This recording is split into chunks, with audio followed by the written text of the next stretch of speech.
Olá e seja muito bem-vindo aqui ao meu canal pessoal, canal do professor Heitor Grilo. Seja muito bem-vindo e dessa vez eu vou trazer um tema que pouquíssima gente fala, mas na minha opinião é um dos maiores problemas da educação no Brasil. Bom, hoje a gente vai conversar um pouquinho sobre a questão da burocracia, da infinita burocracia que existe em sala de aula e na vida do professor. Ninguém fala, né, sobre isso, mas se você é um professor ou conhece alguém, tenho certeza que esse vídeo vai ser importante. Antes de começar, aquilo que você já sabe, por gentileza, não esqueça de dar um like porque ajuda bastante aqui nesse vídeo. Não esqueça de comentar depois, dando a sua opinião e de compartilhar aí nas redes sociais, tá bom? E caso queira, torne-se, se inscreva aqui no nosso canal, porque ajuda bastante que depois você receba aí as notificações, inclusive clicando ali no sininho para depois receber aqui os vídeos. Tranquilo? Então, recados dados, vamos começar falando um pouquinho dessa questão da burocracia. Bom, pessoal, não sei se você frequenta a sala de aula, né, na posição de professor, mas a burocracia é algo inerente, infelizmente, à nossa profissão. Mas olha, isso ela nem sempre foi assim e ela tem piorado mais, cada vez mais nos últimos anos. A burocracia, na verdade, ela começa lá atrás. Se você for parar para pensar, hoje no Brasil, aqueles que têm formação para dar aula e que dão aula são cerca de 70%, né? 30% não passaram por uma formação, mas pela ausência de professores em algumas comunidades e regiões, esses professores também eles acabam se tornando, né, ao longo do caminho. Desses 70% que são aqueles que fazem faculdade, que fazem a formação própria do curso que estão ministrando, geralmente a burocracia já começa na universidade. Você deve ter visto, se você passou por isso, você sabe muito bem. As primeiras disciplinas que a gente aprende, tudo aquilo que é ensinado na universidade, não são as metodologias que a gente pode aplicar, não é de repente um estudo de caso, aliás, pouquíssimas universidades realizam isso, né? Ou então de estudar um ambiente. De repente um recorte, olha, essa sala aqui é uma sala real, tem 20 alunos, vamos analisar como que a gente aplicaria determinada matéria para esses alunos. Não!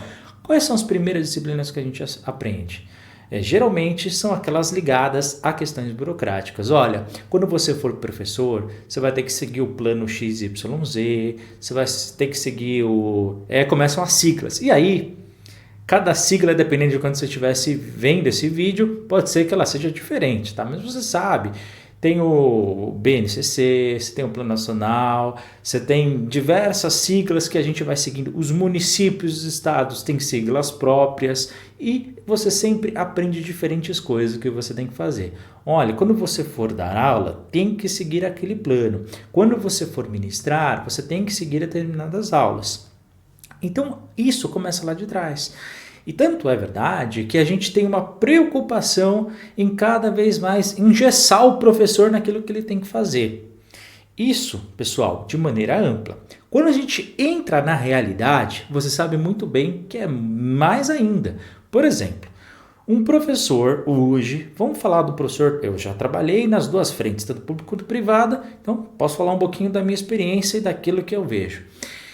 Na educação, primeiro, vamos falar da pública, né? Quando a gente chega lá para dar aula, professor, você pode chegar na sala de aula e falar o que bem entender? Mais ou menos, depende. Não sei se você trabalha na prefeitura no estado ou até mesmo numa universidade, você sabe que você tem que seguir certos critérios. Esses critérios são feitos lá de cima, por exemplo, do material didático que você ministra. Geralmente é aquele material didático já adquirido pelo município ou pelo estado, né, pelo ente federativo responsável. Você tem que seguir aquele plano. Geralmente, não sei se é no caso da tua escola, mas tem um coordenador de área ou um coordenador de disciplina, se for uma escola um pouquinho menor, ou até um coordenador de eixo, né, que agora eles estão querendo fazer de linguagem, matemática, ciências da natureza, dependendo se você está com fundamental médio. E aí você tem ali as divisões que você vai ter que fazer. Há aquelas instituições, aquelas escolas que ainda fazem você ficar enquadradinho naquela coisa de, olha, a aula 1 tem que ser aplicada no dia 16 de fevereiro, a aula 2 no dia 19, e aí se você fugir de lá. Tem outros que você inclusive tem que colocar como que você vai fazer. Olha, eu sei de colegas meus que são obrigados a apresentar para a instituição, inclusive, como que ele vai fazer a lousa, qual vai ser os exercícios que ele vai passar em sala de aula e também aquilo que ele vai aplicar para a casa. Mas a burocracia, se fosse só isso, na verdade, não para por aí.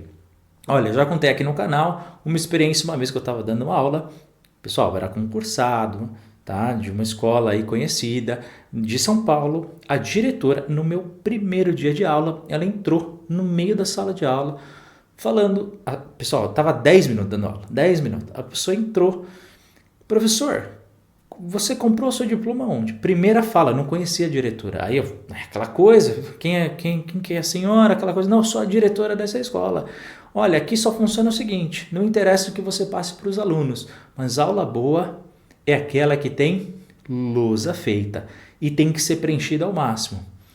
Eu já falei, conheci um professor que na época ele já dava aula há 9 anos na prefeitura, onde ele ministrava a disciplina de história, é o máximo que eu vou falar, tá? Para não dar nomes, mas o que ele fazia? Ele passava na lousa ali receita do bolo de chocolate da mãe. Isso não é uma piada, isso não é... Não, pessoal, era um fato. Por quê? Porque o interessante era ter a lousa cheia. E se ela estava cheia, não importa o conteúdo que ele ministrasse.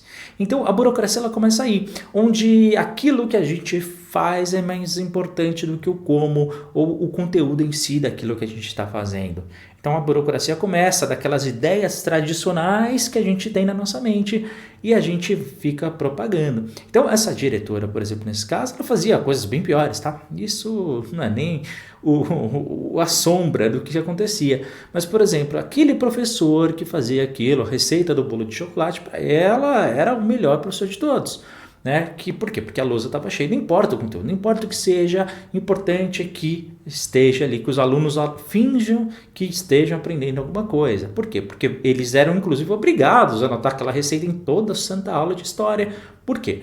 Porque eles iam chegar em casa e eu acho a coisa mais inacreditável. Por quê? O aluno, pelo menos por um ano, ia verificar aquilo. Ou seja, ia copiar aquela mesma coisa. E nenhum pai reclamava. Nenhum. Por quê? Porque nós também, né, a gente sabe muito bem que a educação, aquela educação básica de casa, das famílias, elas foram terceirizadas também para as escolas, para as instituições, e principalmente para o professor. Tanto é verdade que agora, né, recentemente, quando teve essa lei agora de proibir os celulares nas escolas, pessoal, responsa foi para quem? Para os professores, porque o professor já tem pouca coisa, então joga burocracia para quem? Para o professor. Então o professor ele vai acumulando tarefas burocráticas. Pessoal, o problema em si, algumas questões burocráticas, a gente pode até discutir, pode até ser relevante, mas essa não é o foco desse vídeo, não é o foco do que eu estou falando. O foco é que cada vez mais que a gente está próximo de algo burocrático, nós nos afastamos daquilo que a gente deveria fazer. Esse é o problema. Esse é o problema que nenhum ente federativo vê, o problema que nenhum político vê, o problema que ninguém numa esfera superior que controle isso consiga observar. Por quê? Porque não estão na ponta, porque não sabem o que é a realidade. Então é o seguinte, na minha opinião, a burocracia muitas vezes ela mais atrapalha do que valoriza, né? Do que ajuda. Às vezes essa necessidade do controle excessivo nos faz afastar daquilo que a gente deveria fazer em sala de aula. Relaxa, eu vou dar sugestões inclusive para essa mudança. Mas olha, pessoal, ainda continuando na esfera da questão da educação pública, eu lembro muito bem que na prefeitura, quando eu trabalhava lá, vou nem falar do estado, tá? Só vou focar na prefeitura porque já tem muito pano para manga e o vídeo já vai ficar bem longo assim. Eu lembro muito bem que o que tinha de livro azul para a gente preencher na época, né, era azul. Então assim, era um que era para coordenadora, um outro que era para um professor, para coordenador da área, o outro que era para o controle pedagógico anual que tinha. E aí você tinha que preencher cada aula, cada semana tinha alguma coisa e outra. E juro para você, tinha um desses livros azuis que eu perguntava para todo mundo, olha, para que ele serve? A coordenadora não sabia, os professores não sabiam, mas todo mundo preenchia aquele livro azul porque tinha que preencher todo dia. Mas ninguém sabia o porquê. Então aquilo já foi arrastando para os anos e aí a coordenadora simplesmente pegava aquilo que todo mundo tinha que fazer porque a antiga coordenadora falou para ela que era preciso e ela jogavam ali, né? Jogavam ali numa estante que ninguém acessava. Então era tanto relatório, tanta coisa que você tem que preencher. Para quê? Né? Sendo que na verdade hoje em dia é muito difícil aqueles coordenadores que conseguem exercer na ponta o papel que realmente o professor precisa por vários motivos, tá? Não é só porque o coordenador não quer, porque muitas vezes ele não consegue dar conta de uma demanda de 40, 50, 60 professores. Ainda mais numa rotatividade que a gente tem na esfera pública. Ainda mais, de repente, numa questão de uma necessidade. Professor eventual, por exemplo. Você sabe muito bem o que eu estou falando. Dá tempo de... outra coisa burocrática. O professor eventual ele é contratado simplesmente para ficar lá. Se falta um professor, joga ele. Só que vem cá. Olha no meu caso. Quando eu comecei como professor eventual, até depois subi. Mas quando eu comecei, veja, você tinha lá sexto ano, A, B, C, D, E. Sétimo ano, A, B, C, D, E. Oitavo, A, B, C, D, E. Nono, A, B, C, D, E. Depois ia para quando? Ia para o colegial. Primeiro, segundo, terceiro. Cada um com as suas... Então eram dezenas ali de turmas. Concorda comigo que cada turma tem um processo de aprendizagem. Ah, mas você dá aula de português. Peraí. Mas o português do sexto ano é diferente daquele que eu vou ensinar no terceiro ano colegial. Concorda? 12º, como alguns querem chamar agora. Beleza, concorda que é diferente? Legal. Agora, dentro de cada ano, também é diferente. Concorda? Ou você vai dizer que o sétimo A tem o mesmo nível de conhecimento ali dos alunos, o mesmo caminho que você vai ensinar, as mesmas estratégias pedagógicas do sétimo C. Ah, são anos iguais, mas para aí a estratégia é diferente. E digo mais, dentro de uma mesma turma, você tem diferentes alunos, concorda? Tinha turma lá com 65 alunos, inclusive. Numa sala cabia 30. E aí, o que você fazia com o resto? Até hoje eu não sei o que eu fiz, tá? Você me pergunta, Heitor, o que você fazia? Não sei, chegou uma hora que os primeiros 30 que entravam, eu fechava a porta, mais 10 sentava no chão, eu dava minha cadeira de professor, ficava em pé e paciência. Então assim, você tinha que fazer o quê? Cada aluno também, você tem uma necessidade própria. De repente uma estratégia com o aluno X funciona, mas se usar a mesma com o aluno Y, da mesma turma, não vai funcionar. E eu, professor, o que eu faço com isso? Eu, professor, o que eu faço com 2 alunos que eu preciso de estratégias diferentes, só que eu tenho que dar aula para 60 alunos na mesma turma? E detalhe, sem ter o planejamento. Mais uma burocracia que a gente tem. Professor, você vai ganhar por 10 aulas, mas se você trabalhar as 10 aulas. Isso é errado. Porque um professor, para entrar em sala de aula, o que ele precisa, antes de mais? Planejar a aula. E dá para fazer isso? Um professor eventual consegue planejar uma aula para cada turma de cada ano e depois, ainda por cima, atualizar? Porque os professores que estão lá, professores fixos, eles estão ali. E ele, quando o professor falta, geralmente ele não avisa, né? Simplesmente ele falta. Então, faltou. E aí? O que você faz? Aí você tem que improvisar ali na hora. E aí você tem 50 minutos de aula. E aí você tem que gastar. Você não vai dar aula a 50 minutos. Você vai ter que fazer toda aquela questão burocrática. Como é que é um professor em sala de aula? Primeira coisa que você tem que fazer. Ah, é a chamada? Não, é fazer as pessoas ficarem em silêncio. Em que planeta que a gente se acostumou que isso é algo normal? Os alunos, ao mesmo tempo, não respeitarem o limite, porque antigamente não era assim, hoje é. Não há um respeito pelo professor que entra numa sala de aula, naquele ambiente. Ao entrar na sala de aula, para ele é a mesma coisa que se tivesse, muitas vezes, num restaurante, num bar, com os amigos. É a mesma coisa, só um lugar. Não existe mais o respeito pelo ambiente institucional e educacional. Ele não se sente bem também ali, o professor também não se sente tão bem, é um ambiente estressante, e aí aquela coisa, aquele atrito, vamos sentar, vamos fazer silêncio, e aí quando vai, tem sempre mais burocracia, quando não, você tem que preencher aquele livro, olha, estou aqui presente, aí você, professor, porque a sua palavra já não basta. Aliás, que sociedade é essa que a palavra do professor já não é mais suficiente? Que o professor tem que comprovar que está lá, né? Então vai lá, tem que preencher que você está dando aquela aula. Depois você tem que fazer uma chamada interminável, mais burocracia, uma chamada que fica ali, vai, fulano foi no banheiro, aí será que tá mesmo? De repente não tava, aí você dá presença para um aluno que não tava, e aí sua cabeça fica ali. Depois, você tem que fazer ali a aula, planejar, descobrir de repente o que você vai adiantar, o que você vai desenvolver, né? Ah não, mas eu preciso passar uma coisa na lousa, só que para você passar na lousa você vai gastar daqueles 30 minutos que você tem, você vai fazer 15 minutos passando na lousa. Ah, mas aí eu vou escrever e explicar, mas aí o pessoal não vai prestar atenção. Então no final das contas, a sua aula que era de 50 minutos, se você tiver sorte, você vai ter 10 para explicar algum conteúdo.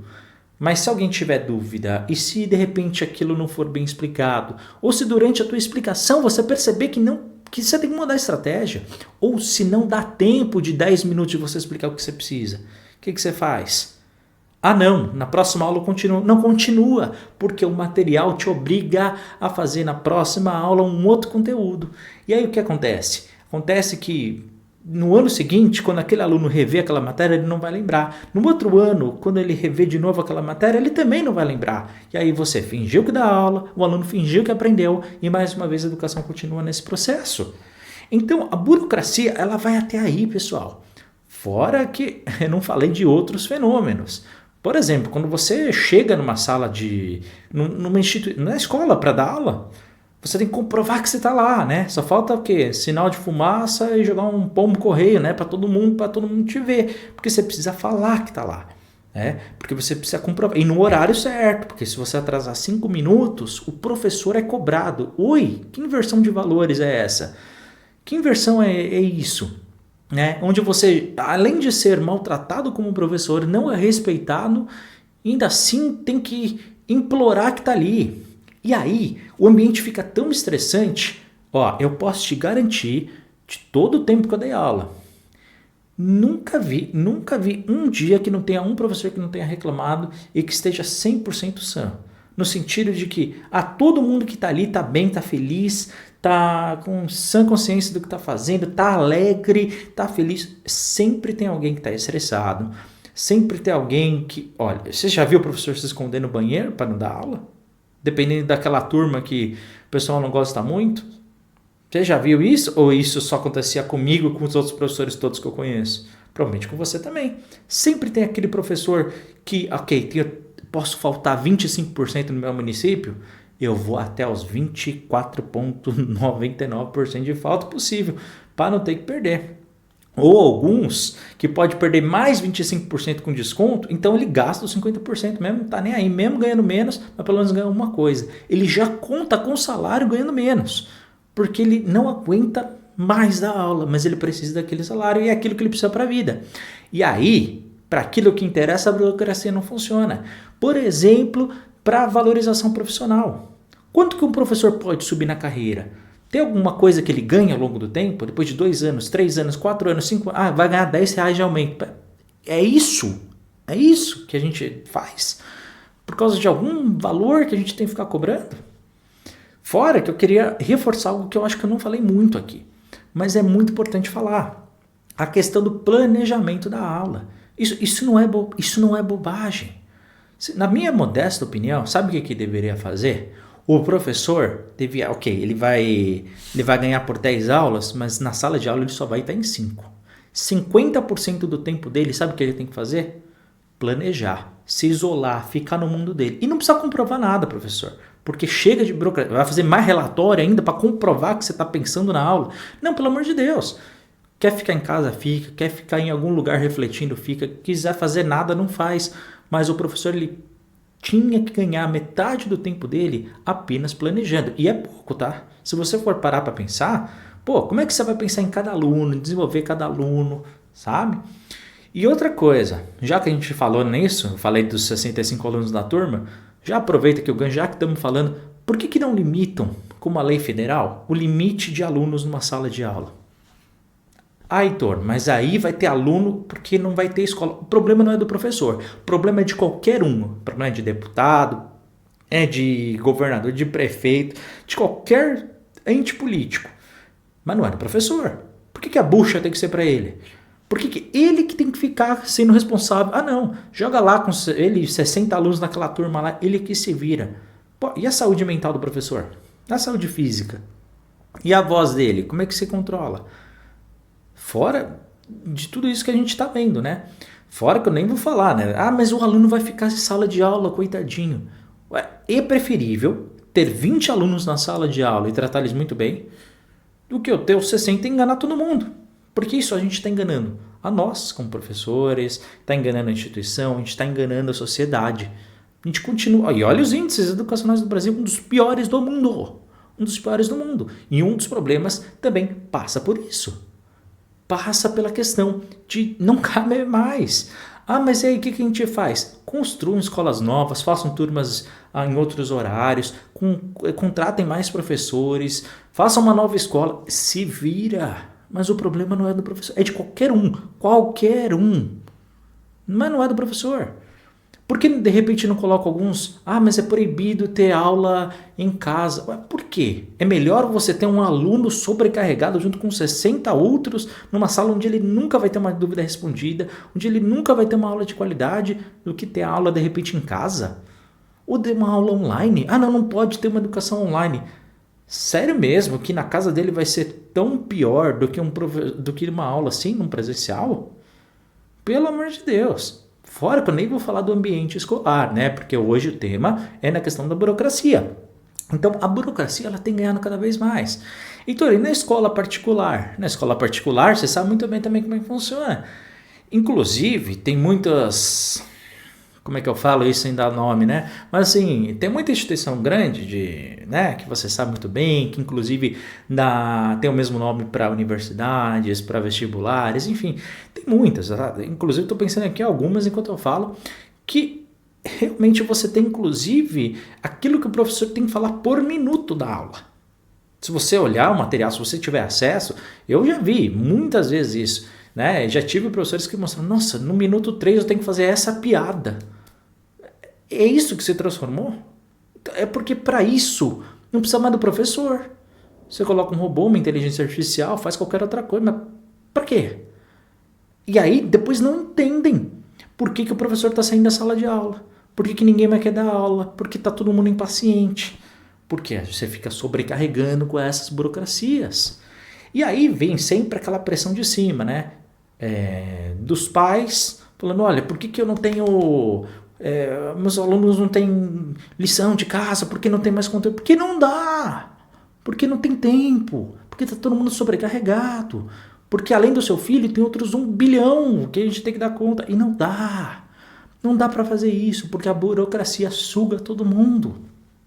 Justamente por quê? Porque o seu aluno, o seu filho não vai aprender mais ou menos só porque ele está tendo mais lição. O que importa é qual é a lição. Qual é a lição no dia a dia? Quais são os valores? É isso que tem. Não é a quantidade que importa. Se você, pai, está se balizando pelo seu conhecimento do seu aluno, pela quantidade, que nem tem em muitas escolas particulares... O seu filho só vai enganar você que está aprendendo. E ele vai passar 4, 5, 6 horas por dia fazendo lição. Uma lição que ele vai te enganar, que provavelmente ele vai ver resposta na internet. Ou então que o melhor aluno da turma vai passar para todos os outros. E vai acabar o ano e ele nunca vai aprender aqueles conteúdos. Mesmo porque, não vamos nem falar que boa parte... Só um segredinho nosso, né, professores? Boa parte do conteúdo que a gente ensina não serve para coisa nenhuma. Eu tô mentindo? Eu sei que na sala de aula a gente não costuma falar muito isso, né? Mas aqui a gente pode. Só entre nós, né? Ninguém tá vendo. Ninguém tá vendo que, de repente... Podemos falar 70%? Acho que a gente pode, né? 70% do conteúdo a gente sabe muito bem que a gente nem gosta de dar. E eles também nem gostam de aprender. E a gente sabe muito, muito bem que não vão servir para nada. Mas quando eles perguntam, a gente tem que falar. Não, esse conteúdo para a vida é muito importante. Você sabe que não é, né? Só que a gente não tem força para falar isso. Desde quando que não é o professor que tem que ter autonomia para falar? Quer saber? Isso aqui não serve. Vou rasgar e eu vou escolher o que eu vou falar. Professor tem que ter autonomia. Professor tem que saber, tem que determinar aquilo que vai falar. E não é coordenador que fala, não é diretor, não é pai, não é o centro de educação, sei lá da onde, não é o relatório, não é a sigla daqui, sigla dali. Não é nada disso que tem que determinar aquilo que é importante ou não para o professor falar. É só o professor. Então, pessoal, o meu recado hoje, e desculpam até do desabafo, mas olha, tem que ser transparente, porque eu escuto muito, né? Eu tenho muito acesso aqui a muitos professores, vocês falam comigo e até nas instituições que eu tenho, onde eu trabalho e tudo mais. Então a gente conversa bastante e isso não é um relato só do Heitor, né? Vocês sabem muito bem, a gente vê pelos comentários, inclusive tem um vídeo, né, que eu fiz aqui no canal, por que ninguém quer ser professor? Um monte de gente opinou e concordou com aquilo que eu tô falando. Eu sei que não é toda a realidade assim, mas eu sei que essa é a realidade de quase todo o Brasil, tá bom? E se você conhece uma realidade que não é bem assim, poxa, parabéns. E não desperdiça isso porque é muito raro, tá? É muito raro. Então, pessoal, na minha modesta opinião, se eu tivesse que fazer uma decisão hoje, falar, Heitor, para mudar tudo, qual o primeiro passo? Minha modesta opinião. Quem sou eu, né, para falar alguma coisa, a não ser alguém que só dou aula, apesar dessa cara de jovem, já dou aula há 22 anos. E daquilo que eu já vivenciei em todos os meios, se eu pudesse fazer uma escolha, eu tenho certeza qual seria. É acabar burocracia zero. Numa lei, se eu pudesse fazer uma lei, eu faria essa. Burocracia zero para professor. Sabe o que significa burocracia zero? A partir de agora é o professor que determina, é o professor que fala, é o professor que escolhe. A responsabilidade já é do professor. Por que ele não pode determinar então as coisas? O professor não tem mais como provar que está em sala de aula. O professor não tem que fazer 12 mil assinaturas e um monte de relatório, e livro e burocracia. O professor não tem que seguir determinado material se ele não quiser. O professor não tem que justificar onde ele está. O professor não tem que fazer absolutamente nada. Ele tem que chegar, dar a aula que ele quiser, que ele acha que é melhor para o aluno. Ninguém sabe mais da vida do aluno, de como transformar a educação da vida do aluno do que o próprio professor. Ninguém sabe mais. Ninguém, nem os pais. Nem os pais. Sabe por quê? Porque é raríssimo hoje em dia um pai ou uma mãe que passa mais tempo com o filho, com a filha, do que o professor. Aliás, que escute o aluno, enfim, que esteja ali com o aluno, nem se compara. Mesmo porque, geralmente, hoje em dia, quando os alunos estão em casa com os pais, com a mãe, tá todo mundo no seu celular, né, nas redes sociais. Só na educação brasileira, inclusive, que a gente finge que o online não existe, que isso é do mal e que isso não serve para nada, né? Mas isso é uma conversa que a gente vai ter um outro dia aqui. Mas a questão da burocracia, se eu pudesse determinar e falar, pessoal, não sei, o professor não tem que fazer chamada. Não tem que fazer, não tem que ficar fazendo reunião. Eu não sei se é o Heitor que está acontecendo isso, mas cada ano que passa, eu estou cada vez... Não tenho muita paciência para reunião pedagógica, aquilo já vai me dando uma coceira. Não sei se acontece com vocês, mas essa coisa de fazer reunião o tempo todo, aí fazer uma reunião para determinar a reunião, eu não entendo isso, tá? Às vezes a gente perde muito tempo querendo sistematizar as coisas, deixar tudo muito... Só que esquece do principal, né? Que é falar, estudar, falar na sala de aula, aprender, também ensinar, sabe? Esse tipo de coisa a gente esqueceu do básico. Então, às vezes, a gente tem que dar um passo para trás para dar dois para frente. E a questão da burocracia, sinceramente, pessoal, você tem outros responsáveis na instituição que deveriam abarcar isso. Na minha modesta opinião, o diretor, dentro das ações institucionais da escola, o próprio coordenador, dentro das funções pedagógicas exclusivamente que envolvam burocracia. Então você consegue dissipar as burocracias que hoje estão no professor para outros, sabe? O professor não tem que ficar ligando para falar que... Ou então, olha, eu preciso de determinado equipamento ou material, eu vou fazer aqui um pedido, uma requisição. Não tem. O professor fala, olha, eu quero determinada coisa, acabou, se vire. Outros fazem, mas o professor, ele não pode. Por que o professor tem que perder o tempo dele fazendo essas coisas? Não é. O professor é o principal, ali, o elemento que vai transformar a vida dos alunos. não é, não, mas pessoal, acabou. Na minha modesta opinião, se eu pudesse fazer uma determinação, e esse é o motivo desse vídeo, tá? Justamente falando o quanto que a gente gasta de burocracia em sala de aula. Então, no final das contas, o que sobra? Repara uma coisa, depois do silêncio, depois da chamada, depois de você ficar ali tentando passar as coisas, as informações da lousa, ou então quando você quer passar um vídeo ou alguma coisa tecnológica que demora 20 minutos para aquela raio daquela PowerPoint ligar ali na lousa. Depois que você faz tudo isso, quando você não está numa reunião com o diretor, com a escola, com reunião com o pai, ou coisa chata, quando você não está fazendo ali junto, fazendo toda aquela coisa, o que sobra? Você, como aluno, ali sentado do lado. Aliás, quanto tempo você, professor, que não senta literalmente do lado de um aluno e pergunta, tá tudo bem? O que você fez? Por que você fez isso? Pô, deixa eu te explicar, por que você não faz dessa outra forma? Heitor, mas eu não vou ter tempo de fazer isso com o meu aluno. Então é isso que está errado. É isso que tem que mudar. Todo o resto, a gente dá um jeito. Quem vai fazer a chamada? Sei lá quem vai fazer a chamada. Escolhe um aluno qualquer, ele faz a chamada ali, não precisa atrapalhar a sua aula. Entendeu? A gente consegue, tudo isso é contornável. O que não é contornável é a responsabilidade que o professor tem. Pessoal, olha só, pensa com outros olhos. O aluno tem a oportunidade de estar ali com um professor que estudou, um professor que se dedicou, um professor que está sedento por transformar a vida, por passar conhecimento, está ali, e de repente a gente perde o privilégio do contato, perde o privilégio da troca de saberes, a gente perde isso e não aproveita o tempo precioso que a gente tem. Já que estão ali, por que não se aproveita?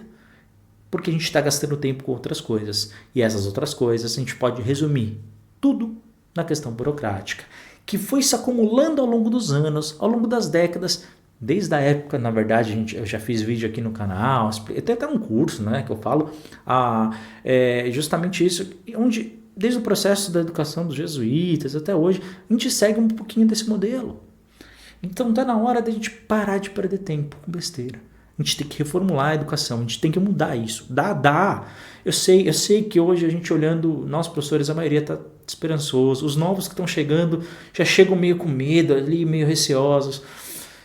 Mas ainda dá. Eu sei que hoje, olhando os índices educacionais, não tem muito ponto para onde dar. E a gente fica meio angustiado no sentido de, a gente está fazendo tanto e parece que a gente nada tanto, mas a maré está levando a gente para trás.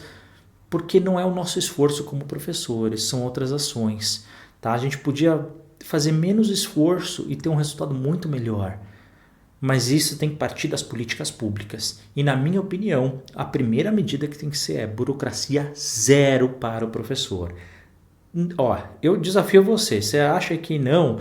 Tenta pensar aí na sua casa, agora, nesse momento, que burocracia que a gente faz que é extremamente essencial, que não daria para tirar do professor. Eu não sei, eu tô tentando pensar, eu fiz um esforço de parar, ficar refletindo e sinceramente, não vejo. Eu acho que toda e qualquer burocracia pode ser feita por qualquer outro elemento, mas não do professor. Essa é a minha opinião. Tá bom, pessoal? Muito obrigado por ter assistido esse vídeo. Não esqueça, por gentileza, de dar like se você gostou, né? Se não gostou, tudo bem também, não há problema. Não esqueça também de comentar, dando a sua opinião. Eu quero tanto saber o que você acha. E, por favor, se tiver alguma opinião contrária, vai ser tão legal você falar aqui embaixo, porque é assim que a gente evolui, sabe? Na troca de conhecimento, no confronto de ideias, é assim que a gente aprende. Eu quero aprender com você também, tá? Compartilha aí na sua comunidade de professores. Tenho certeza que muita gente vai se interessar por esse tema e vai se identificar também. E também, caso queira, você pode se inscrever no nosso canal e também clicar no sininho para receber os próximos vídeos. Combinado? Pessoal, muito obrigado e nos vemos em nosso próximo. Forte abraço e até a próxima.